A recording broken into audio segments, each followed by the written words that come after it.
And I didn't have any orange yarmulkes, so I needed a. Oh, now you got now that's it. You added it to the collection. I added it to my collection. I have, Can one of everybody? everything. Can you? Yeah. Can you see my screen or not? I got your screen, Chumash with Rashi. Yeah, everyone can see my screen. Okay, let's get right into it. Let's get right We're to not it. in the Hebrew yet. Right there. There Now you I go. I Yeah, just yeah, lowered it yeah, down. yeah. Okay, everyone can see. Okay, it's the 8th of Elul. We're September 1st. It's a new month in the English over here, and we're in Kitetze Monday. If a person does a sin, mishpat maves, which he is sentenced to death, v'humas, and he is put to death, v'salisa isel eitz, you must suspend him on a wood. Which, by the way, just sidebar, this was not a common occurrence at all.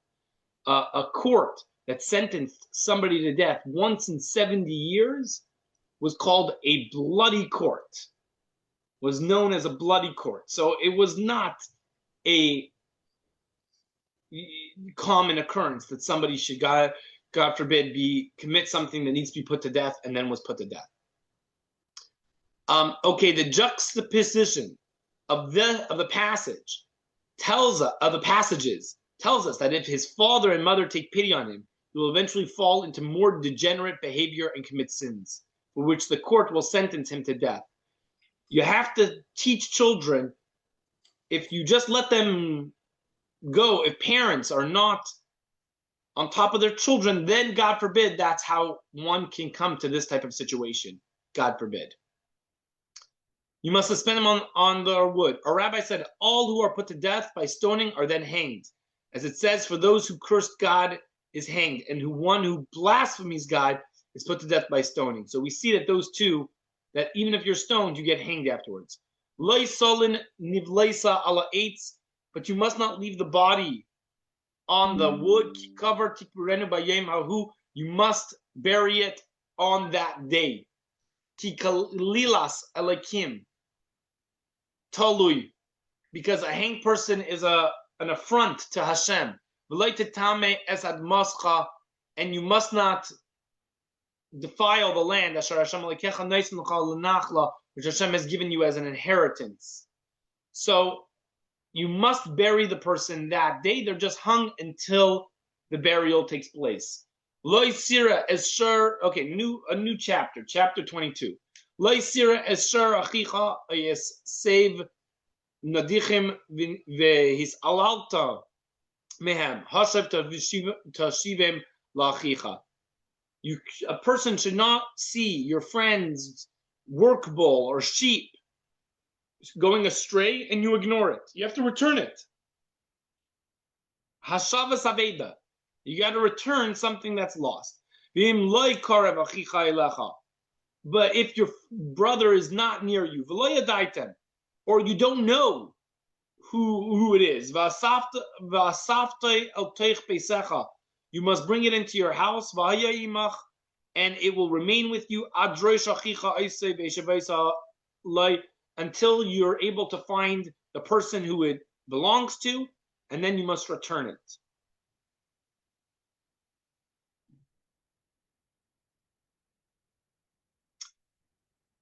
Interesting Rashi.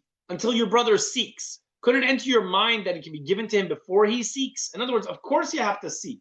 How else are you going to know who to give it to? Rather, the pasuk says, "Darasheyu," investigate, in order to be sure that he is not a swindler. You have to really put effort into it. You must return it to him. Ensure that there be something to return, that is not used up its own full value while in your house before being claimed by the owner. And you then reclaim its value from him. Based on this, our sages said anything that works enough to cover what it eats should work to offset the cost of what it eats. So in other words, you could use the cow to offset the cost of maintenance of the cow. So you shouldn't incur a loss as part of returning this item. But there are many items that don't incur any loss. You find a watch or something of the sorts. But anything that works enough to cover offsets it. But whatever does not work, as well as eat, may be sold, and the proceeds given to the owner when he claims his lost item. So you can also return the value.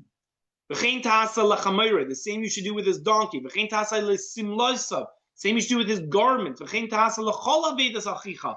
you should do for any lost object of your brother. That he loses. And you find. You cannot ignore it.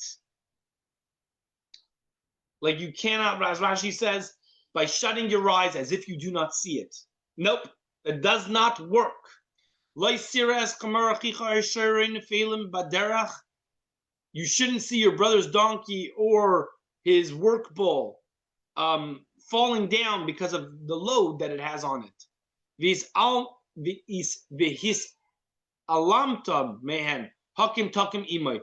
cannot ignore it. You must help pick him up.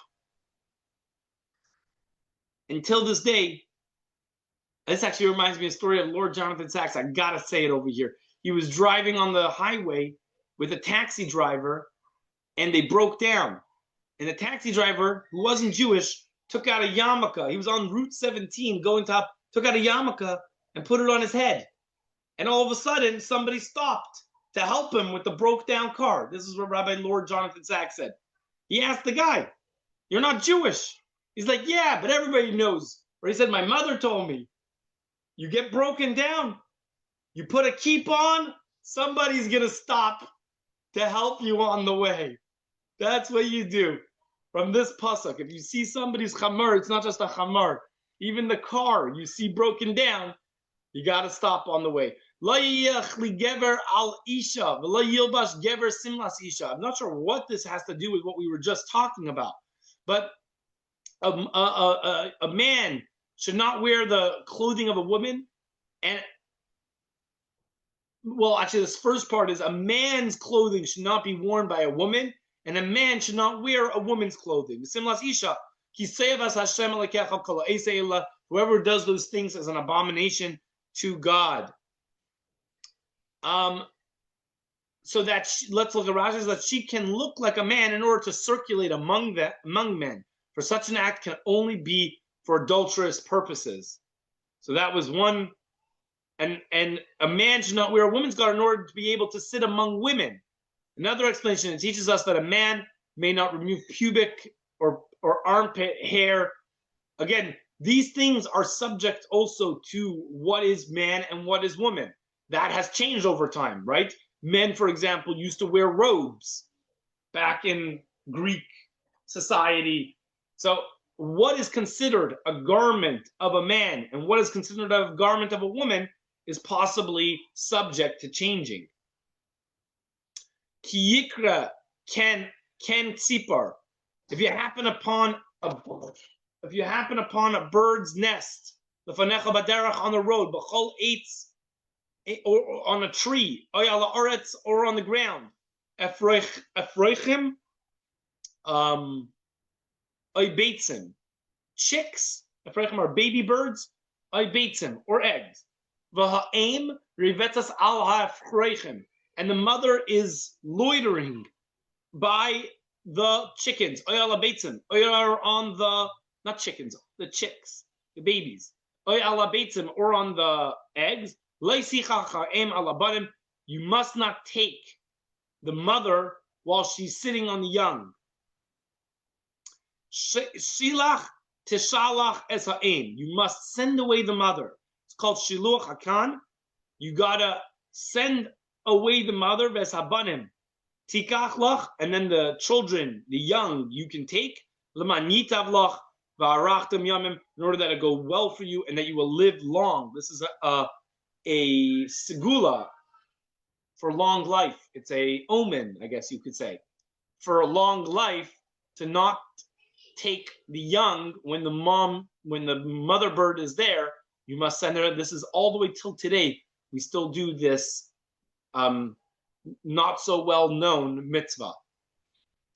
All right, let's go to the Tanya. We're starting a new chapter, chapter 12, a new letter. And the Alter Rebbe starts with a pasuk. V'haya. Oh, did I say everything? Yeah. Yeah, v'haya ma'aseh tzedakah. It says, v'haya ma'aseh tzedakah shalom. The act of tzedakah brings peace. The avodas tzedakah, the service of tzedakah, hashket v'vetach ad ha'olam, will be quietness and surety forever. Okay, right away we hit something. There's ma'aseh tzedakah. Oh, somebody waiting over here. So right away we see there's two separate things over here: ma'aseh tzedakah and avodas tzedakah. And then there's two other things. Ma'aseh tzedakah gives you shalom, gives you peace, and avodas tzedakah gives you something for forever. Targus Yonasan in the middle of that note, however, writes that act and service indicate two different forms of charity. The reward for act of tzedakah is peace. The reward for service of tzedakah is eternal quietness and surety. Okay, so what does it mean? Lahavin, as always, it's going to take us a little while probably to get to the answer exactly what this means in the fashion of the Alter Rebbe. Lahavin, hahefresh bein ma'aseh la'avoda bein shalom lahashket v'vetach. The difference between act and service and shalom, peace, and quietness and surety, al pi masha omer Rebbe saying zochrein levrach ala pasuk oisa shalom emreima, as our sages say on the pasuk, Oseh shalom bimroma, right, the famous pasuk, that he makes peace. Oseh shalom bimroma, he makes peace in the heavens. What type of peace is needed in the heavens? Ki, what are we talking about? Michal sar shalmayim. Malach, the angel Michal, is the sar. He's the agent of water. The Gavriel sar shel eish, and Gavriel is the sar, is the prince of fire. Ve'ein machabin zeh zeh, and they don't extinguish one another. The fire and the water don't get along so well. We'll explain, I'm sure, what fire is, what water is. But this is what it means. Oisa shalom b'mreimav. Hashem needs to make peace between competing forces of fire and water. Let's look at this note. Though water seeks to quench fire, and fire endeavors to evaporate water, and Michal is the prince of water, and Gavriel is the prince of fire, nevertheless, they do not extinguish one another. Kalema. Shemichal sar shel chesed. Michal, whose water is chesed, kindness. Hanikra b'shem mayim, which is called water. Hayord mimokum gavoya mokum nomuch, which descends from a high place to a low place. Vehu b'chinas hashpa. This is hashpa, like a giving. Vehispashtos hachayis ma'olamais al yenim lo tachtenim, where the life force comes from higher levels to lower levels. It's the idea of chesed. B'chinas eish, fire, on the other hand, shetivay la'alais l'mayla, which its nature is to soar high. B'chinas hagvura. This is severity. V'stalklus hashpa hachayis milmata l'mayla, and it has a withdrawal of life force from down to above. Shaloi lashpia, he doesn't want to bestow down. Rak b'tzimtzum otzum v'rav, only if it has major contractions does gevura or fire go. Ve'hein midas negdios v'havchios zuluzu, that these two attributes are against each other and opposites of each other. V'hainu kisheim b'chinas midas levada. This is, when are they against each other? When are they crashing heads? When they are their attributes by themselves.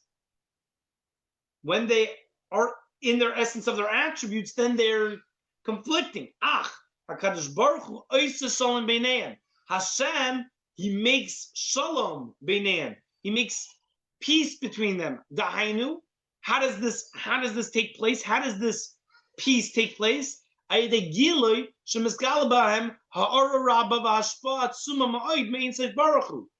very fact that it reveals ha'ara, a rabba, an intense infusion from the Ein Sof. How do you stop two things that are opposing each other when those two things have something that they are meshubed to, they are bottled to, that's greater than both of them? Even in our own lives, when you see this in couples, or when two people are focused on a goal that's greater than them, then they can put aside their differences. Ella, this is not a level. I would say, I think I said Asher Kishmai Kain Hu, just like his name Ein Sof Baruch Hu. That's the way his name is. That's how he is. There's no there's no limit. It's unlimited. Even at the levels of Chachma, Bina, and Das, which are the source of the Midas, it's still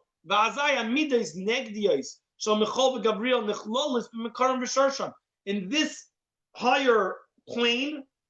Gabriel and Michal are actually both included in Ein Sof. It's something that's greater than both the Gvura and the Chesed. And at Ein Sof, they're both miyachadim. They're unified completely. Ubetelim, and completely bottled and completely nullified. In the light that is revealed. Let's look at this note.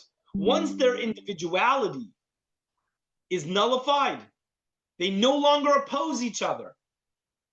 By way of an analogy, the intense anonymity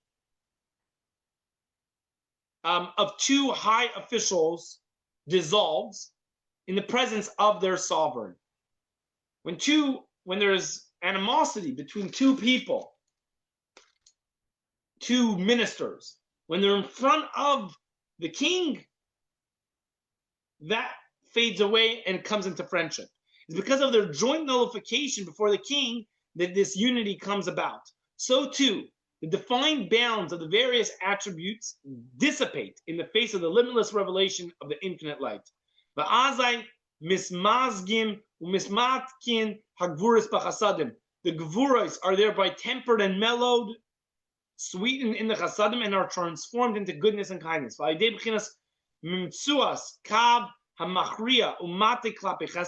By a mediary, the determining factor between chesed and gvura, which leans towards chesed, he midas harachamim.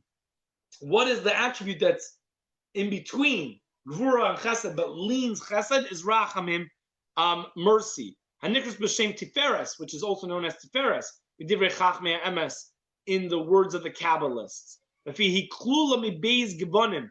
it's made up of two colors, loiven ve'adam, white and red, hamaramz and the chesed gvura, which alludes to chesed and gvura.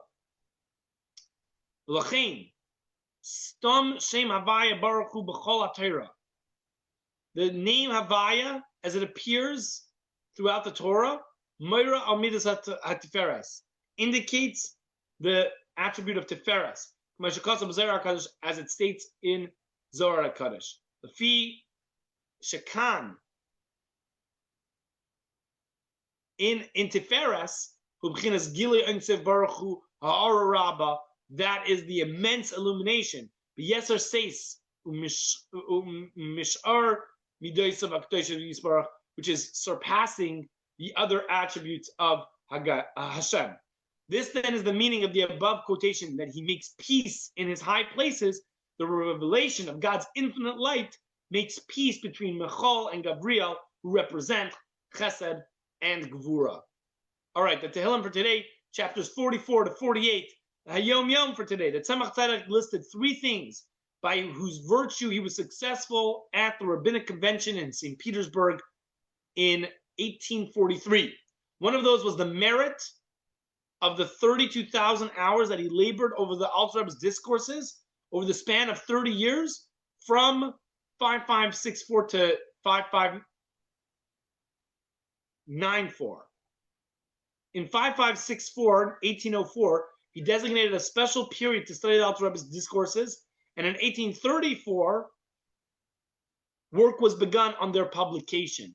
And the Rebbe attributed, the Tzemach Tzedek attributed this study, this 30-year period of study, as the merit as to why he was successful at a rabbinical convention, a famous rabbinical convention that took place in 1843.